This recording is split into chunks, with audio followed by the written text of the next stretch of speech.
Yeah, Taoiseach, yesterday the draft Brexit withdrawal agreement was agreed between the EU and British negotiators, and after all the machinations of the past year and a half, all the toing and froing and all of the false starts, I want to welcome the fact that we might have a suitable deal on the table. I say might, Taoiseach, because obviously we haven't seen sight of the text of that deal, but we are hopeful that a deal which meets what we in Sinn Féin have consistently called for might be on the table, and we'll wait to see the detail of such.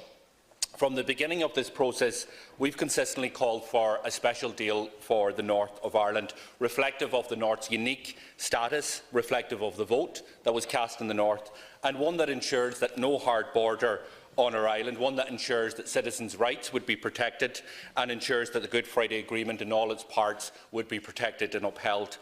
And we've put that case at home and abroad. We have urged you to promote an all-Ireland view when it came to this approach, and that is what has guided our approach in Sinn Féin. We've not sought to play party politics with any of this, and I'm sure you will acknowledge that as you have in the past and as your Taoiseach has also. We've rightly called you out when we thought you were on the wrong track, but we've been supportive of you when we have assessed that you were on the right one. And one of the core issues, Taoiseach, is the issue of the Irish backstop, which in our view remains the bottom line in ensuring that there is never a hard border on the island of Ireland, that the interests of citizens are upheld and that the Good Friday Agreement in all its parts is protected. And that protection remains absolutely vital, and the British Government must be held to the commitment they made last December. Perhaps some sense will prevail in Downing Street this afternoon, and I hope that is the case. The DUP, for their part, are already out of the traps opposing what is potentially on the table, and that doesn't surprise any of us on this side of the House. In opposing any positive solutions, they have aligned themselves with the most right-wing elements of the Tory party, the UKIP and the extremist Brexiteers, and moving from an initial position of wanting no hard border on the island of Ireland to actively, it now appears, seeking one. In my view, they're living in a fantasy land when it comes to Brexit. They don't have an idea what's on the table, but what they do know and what they're certain of is that they're against it. And I believe that this is absolutely reckless and it's an irresponsible position. There is an onus on all of us to defend our country's political and economic interests, and that should be the position of everybody in every part of our island. And there is now an onus on the British Government to step up to the mark, as I've said. Last week, Taoiseach, you told the Dáil that you will not resile from the fundamental position that there must be a backstop as part of the withdrawal agreement, that backstop cannot have an expiry date or a unilateral exit clause. Taoiseach, can you outline that this is still the case?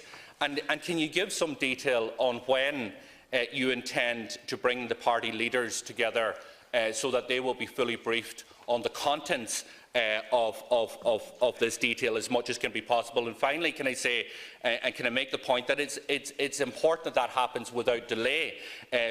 The Sinn Féin leadership, our party president, vice president, will be speaking to Theresa May after 5 o'clock this evening, and I think it's important that there is a briefing from an Irish perspective before that opportunity arises.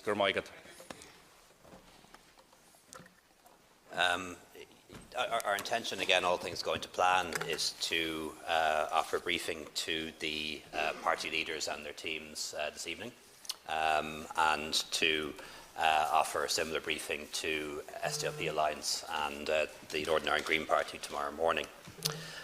When it comes to the backstop, I think it's always important that we remember what the backstop is. The backstop is not our preferred solution. It is a fallback. It is an insurance policy. So if you go back to the joint report in December, we had option A, option B, option C. Option A is resolving the issue of the Irish border in a new future relationship between the EU and the UK. We will try to negotiate that during the transition period. Option B was to be UK-wide specific solutions, but in many ways that is now the potential for an extension of the transition period if needs be. Option C, and it has always been option C and is still option C, is the backstop, which would only kick in if option A and option B were unsuccessful. So the backstop does have to be there.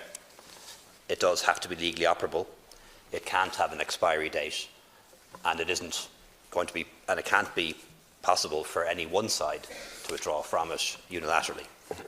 But it is important to appreciate that it is our intention that the backstop should never have to be invoked, and if it is invoked, it should only be temporary until such a time as a new agreement is in place to supersede all or part of it.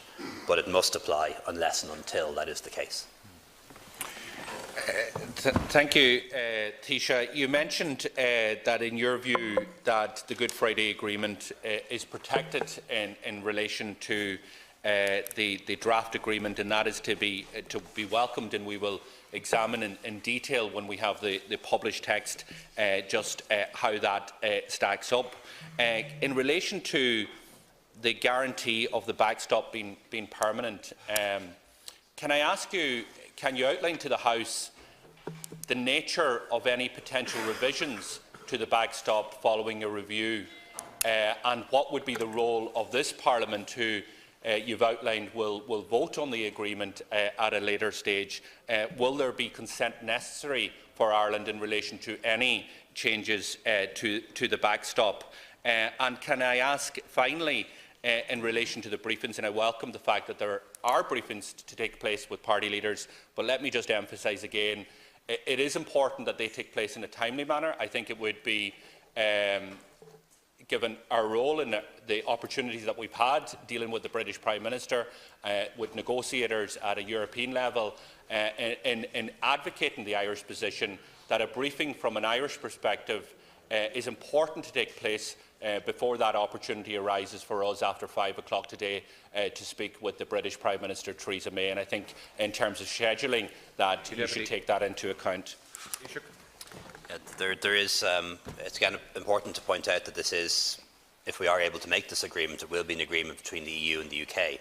Ireland is part of the EU, but will not be signing up to the agreement separately. It's an agreement between the EU and the UK.